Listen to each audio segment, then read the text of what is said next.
नमस्कार, good morning. मी मनीषा. माझी पाककृतीमध्ये सर्वांचे मनापासून स्वागत. तर आज मी करते पोहे. साधे सिंपल, आपले प्रत्येकाची पद्धत वेगवेगळी.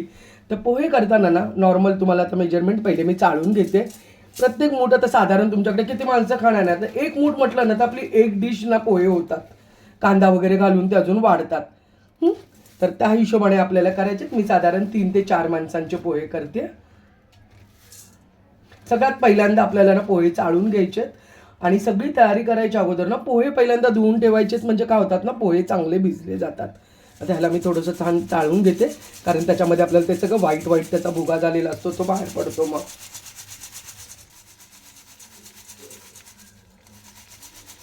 हे बघा, बघू शकता ना, हे पडतं सगळं असं.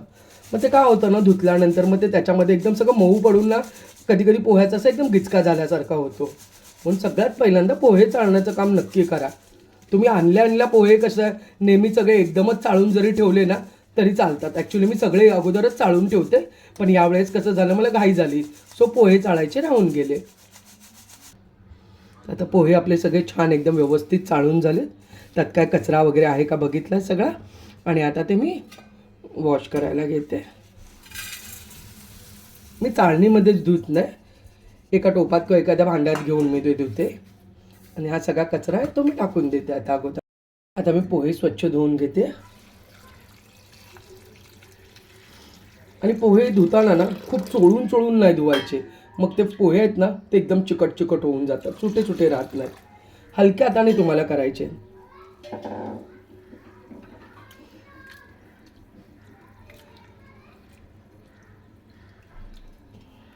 पाणी काढून घेते मी आता. परत एकदा थोडंसं पाणी घालते.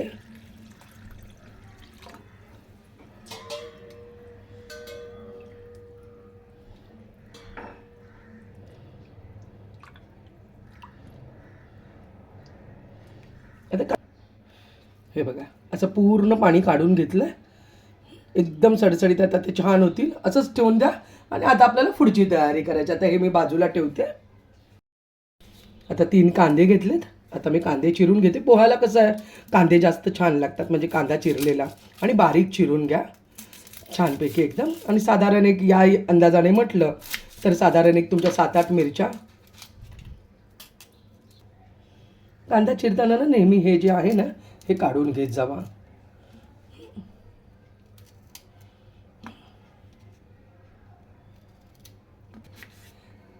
सगळ्या कांद्यांचे मी काढून घेतलेलं आहे तसं. आणि आता छान बारीक कांदा आपल्याला चिरून घ्यायचा आहे.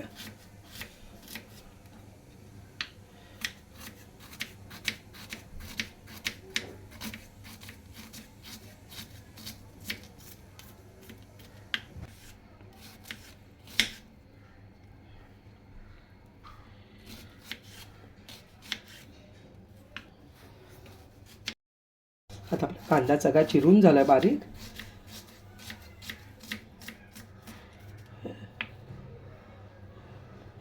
आता आपण चिरायच्या मिरच्या.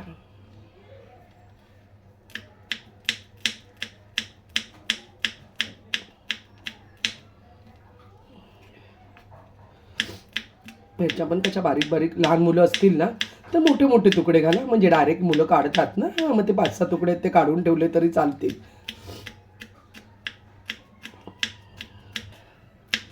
तर मिरच्या चिरून घेतलेल्या सगळ्या मिरच्या मी काय चिरल्या नाही आहेत, नाहीतर तुम्ही म्हणाल की केवढा तिखट करते. बघत बघत चिरलेत. आता अंदाजाने आपल्या ह्या मिरच्या चिरलेत. एक लिंबू आपल्याला चिरून घ्यायचा.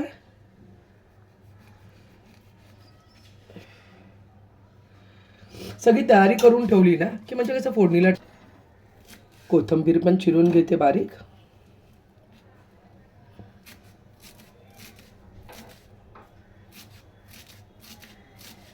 कोथिंबीर थोडी जास्त घाला, छान लागते.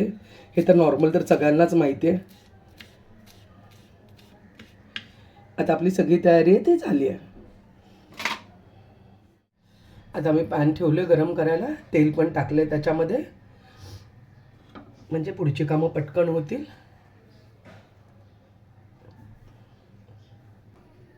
आता आपलं तेल चांगलं तापलं. अगोदर मोहरी टाका नेहमी, म्हणजे मोहरी कशी तडतडते, जिरे पटकन करपतात आपले. मोहरी छान आपली तडतडते. आता मी टाकते जिरे,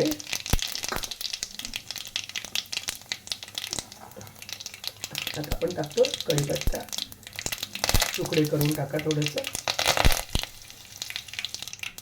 आता ह्याच्यामध्ये आपल्याला पहिल्यांदा टाकायचे शेंगदाणे. बारीक गॅसवर करा, शेंगदाणे पटकन होतात. तेलात केल्यामुळे मिरची नंतर टाकते थोडीशी, कारण मिरची लगेच करपते.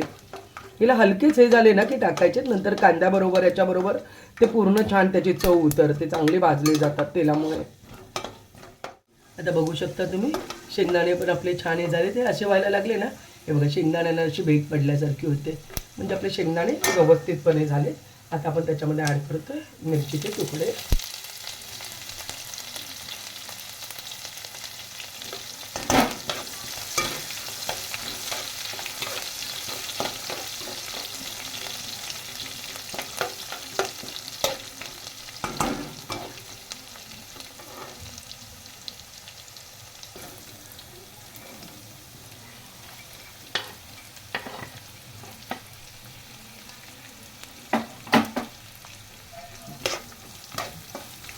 कांदा आपल्याला छानपैकी भाजून घ्यायचा आहे. कांदा भाजत आला आहे, पण अजून एक 2-3 मिनटं जरा त्याच्यात चांगला भाजून देऊया. आता आपल्याला ना तुम्हाला एक वेगळं सांगते, वेगळं वाटेल पण ना थोडासा ना हिंग टाकायचा. हिंग टाकल्यामुळे ना एक वेगळं होतं. आल्याचे तुकडे पण आपण थोडेसे टाकू शकतो. खिसून टाकल्यामुळे काय होतं ना, थोडंसं जर टाकलं म्हणजे आवडत असेल तर पित्त होतं काही जणांना पोह्यामुळे वगैरे ना, तर ते पित्त होत नाही, म्हणून तुम्ही आलं खिसून पण टाकू शकता. आणि याच्यामध्येच ॲड करायची आपल्याला थोडीशी कोथिंबीर.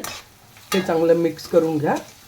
आणि लिंबू पण आपल्याला की नाही पोह्याबरोबरच पिळायचं आहे, वरतून नाही पिळायचं आपल्याला. तो हे त्याचे बी पडू नये म्हणून असा हात हे करते.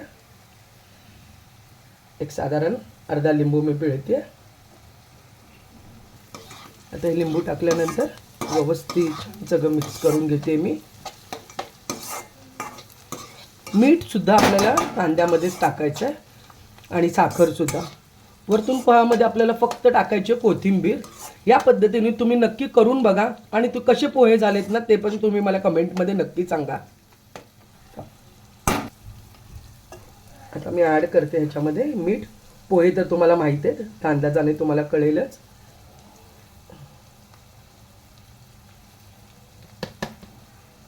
त्याच्यानंतर ह्याच्यामध्ये मी ॲड करते साखर.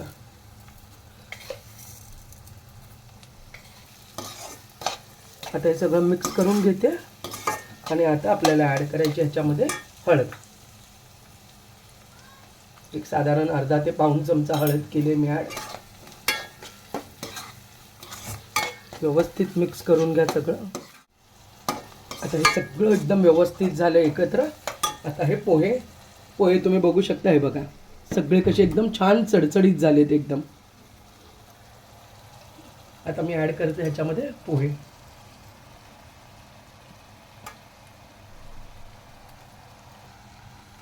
सगळं मिक्स करून घेते व्यवस्थित.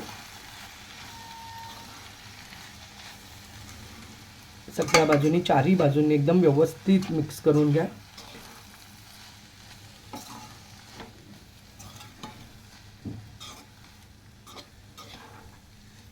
थोडीशी कोथिंबीर आहे ना मी मिक्स करताना घालते आणि पुन्हा राहिलेली आहे ना ती वरतून अजून परत करणार आहे.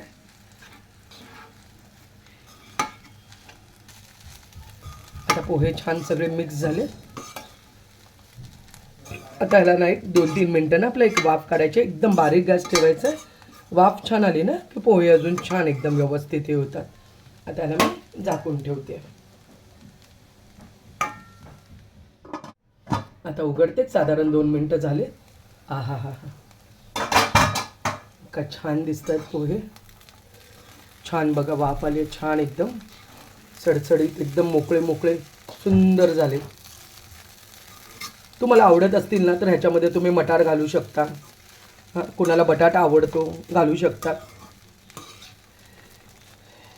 माझ्या मुलीला वाटाणा घातलेला आवडत नाही, त्यामुळे मी घातला नाही. नवऱ्याला बटाटा घातलेला आवडत नाही, त्यामुळे मी दोन्ही पण ॲड नाही केलं. आता ह्याच्यामध्ये मी ॲड करते कोथिंबीर. आता आपले पोहे सगळे रेडी आहेत. आता लास्टला एकदा मिक्स करून घ्या. गॅस बंद करा आता. आणि गॅस बंद केल्यानंतर एक 2 मिनटं झाकून ठेवा. तर बघू शकता आपले गरमागरम पोहे रेडी आहेत. खूप छान झाले. अशा पद्धतीने पण करून बघा. व्हिडिओ शेवटपर्यंत बघितल्याबद्दल मनापासून धन्यवाद. लाईक आणि सबस्क्राईब करायला विसरू नका. पोहे करून झाल्यानंतर कसे वाटले ते मला कमेंटमध्ये नक्की सांगा. थँक्यू.